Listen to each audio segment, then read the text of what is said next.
Avant de démarrer cette vidéo, n'oubliez pas de liker, de vous abonner tout en laissant votre avis en commentaire. Pour vous, ce n'est peut-être pas grand chose, mais en réalité, il y a énormément d'effets concernant le référencement pour les youtubeurs. Je compte sur vous et je vous souhaite une bonne vidéo. Salut les amis, j'espère que vous allez bien. On se retrouve pour parler de Boruto avec l'épisode 222 et il est temps d'en faire la review. Si vous souhaitez avoir encore plus d'actualité autour de l'œuvre de Boruto, que ce soit sur le manga papier ou l'animé, n'hésitez pas à rejoindre mon serveur Discord Manga News où vous pourrez discuter avec ma communauté, que ce soit sur des théories ou sur des informations spoilers. Vous pourrez également participer à différents concours pour tenter de remporter des lots comme des figurines ou des tomes manga au choix.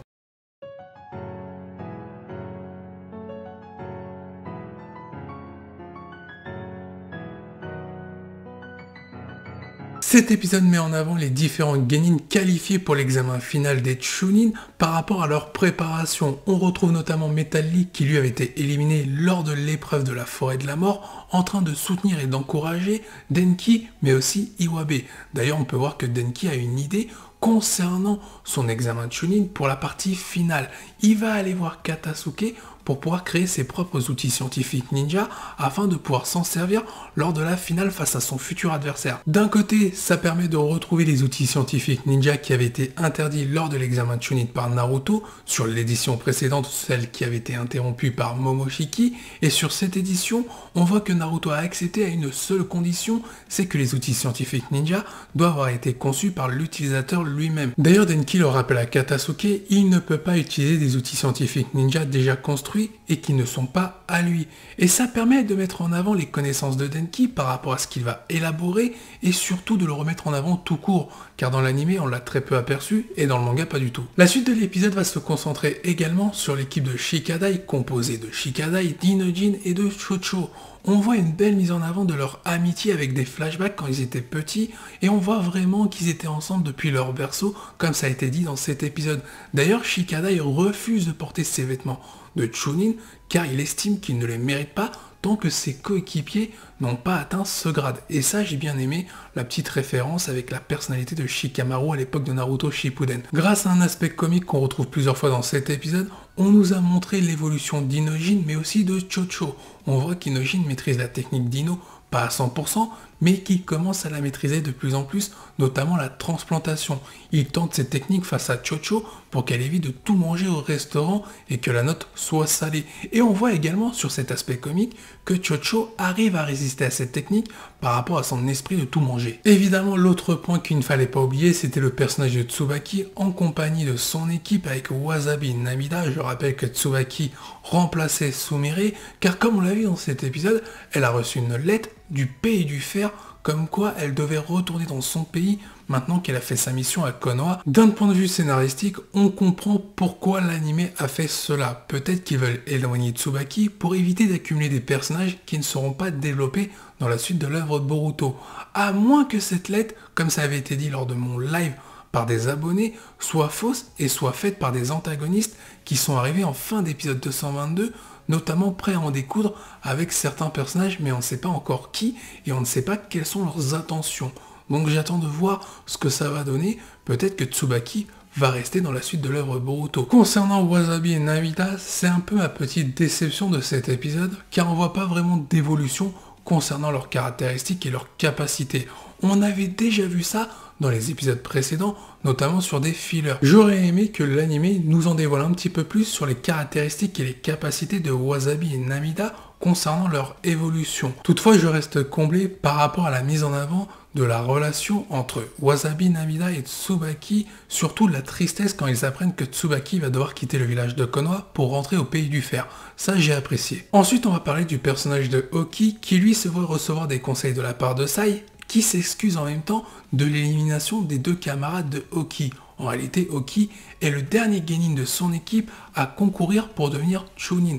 Et ce que j'ai aimé, c'est qu'on nous présente vraiment le fanboy de Kakashi sur les traces de ce dernier. Car comme c'est dit dans l'épisode, Oki a effectué les 3/4 de ses missions avec l'embout, là où Kakashi, à son jeune âge, était en train de travailler pour eux. Sauf qu'il y a une différence. À l'époque, l'embout était dirigé par Denzo, et cette fois-ci, elle est dirigée par Sai, avec une toute autre mentalité. En tout cas, je vous l'admets, le personnage de Oki, c'est un personnage que j'attends grandement dans la suite de l'œuvre Boruto par rapport à ses épisodes filler. Parlons de l'équipe 7 qui aussi a été mise en avant dans cet épisode, notamment au travers des ambitions de Boruto qui lui veut se racheter une conduite par rapport au dernier examen de Chunin interrompu par Momoshiki. Souvenez-vous, Boruto avait triché et Naruto l'avait disqualifié. Et Boruto s'en souvient encore, il veut prouver à son père Naruto qu'il est capable d'y arriver par lui-même sans tricher. Sarada, on retrouve ses ambitions, elle veut devenir Hokage, et un Mitsuki fidèle à lui-même qui lui a dit clairement que si les autres devenaient Chunin, lui aussi le deviendrait. J'ai l'impression que plus l'anime avance sur le développement de Mitsuki, qu'on va avoir droit à un retournement de situation dans la deuxième partie de l'histoire de l'œuvre de Boruto, soit avec une mort de Mitsuki, ou tout simplement un Mitsuki qui se retourne contre Konoha, notamment Boruto et Sarada, car comme on le voit dans les épisodes, en réalité Mitsuki n'a pas réellement des ambitions propres à lui-même. Concernant le personnage de Sarada, et je vais rigoler un petit peu par rapport à la communauté qui la dénigrait, on a une confirmation de la part de Sasuke qu'à son jeune âge, il n'était pas aussi fort que Sarada l'est actuellement. Donc vous l'aurez compris, Sarada est plus forte que Sasuke au même âge. C'est dit dans l'anime, c'est inscrit dans l'œuvre de Boruto. Pour certains, je sais que vous êtes en sueur, mais il faut l'accepter. Et en plus de ça, l'anime nous rajoute une petite scène avec Sasuke sur le fait qu'il a bel et bien perdu le Rinnegan.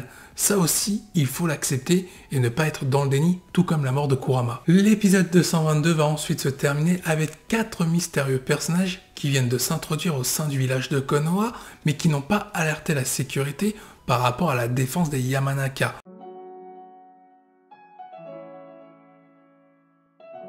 Faisons la partie analyse et on va commencer par la structure du scénario de l'épisode qui pour moi vaut un 10 sur 10 car sur la narration du début jusqu'à la fin, on a eu le droit à des développements dignes de masterclass pour remettre en avant des personnages secondaires comme Wasabi, Namida ou tout simplement Denki que j'ai plutôt apprécié, tout comme le personnage de Oki qui est mon favori. Évidemment, on n'oublie pas le développement du trio Inojin, Shikada et Chocho et de l'équipe 7 qui était digne d'une masterclass car c'était extrêmement bien mis en avant. Pour ce qui concerne l'animation, c'est très simple, on retrouve une animation de narration de A à Z qui a été très bien exploitée. Sur ce coup-là, ce sera la note de 10 sur 10.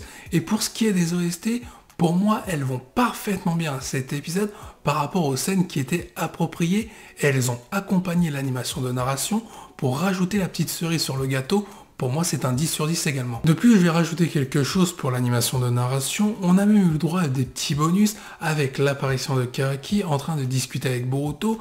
Et dans le développement de cet épisode, on nous montre un personnage de Karaki avec un côté flemmard qu'on ne connaissait pas vraiment. Parlons du design de l'épisode et on va être d'accord, c'est le point le plus faible par rapport aux autres caractéristiques. Mais attention, le design dans sa globalité dans l'épisode 222 a été plutôt bon. Il est vrai que le début d'épisode a été ponctué par des irrégularités concernant le design. Un coup on était bon, un coup on était très bon, un coup il y avait une masterclass et un coup c'était moyennement bon.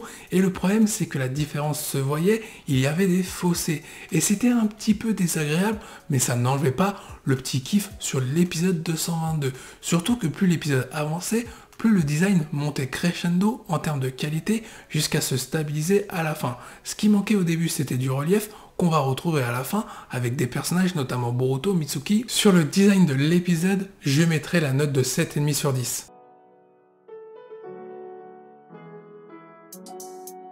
Cette review touche à sa fin, je vous invite à me soutenir en likant, en vous abonnant, tout en laissant votre avis en commentaire. Je vous dis à la prochaine, portez-vous bien et n'oubliez pas que la volonté du KT soit avec vous.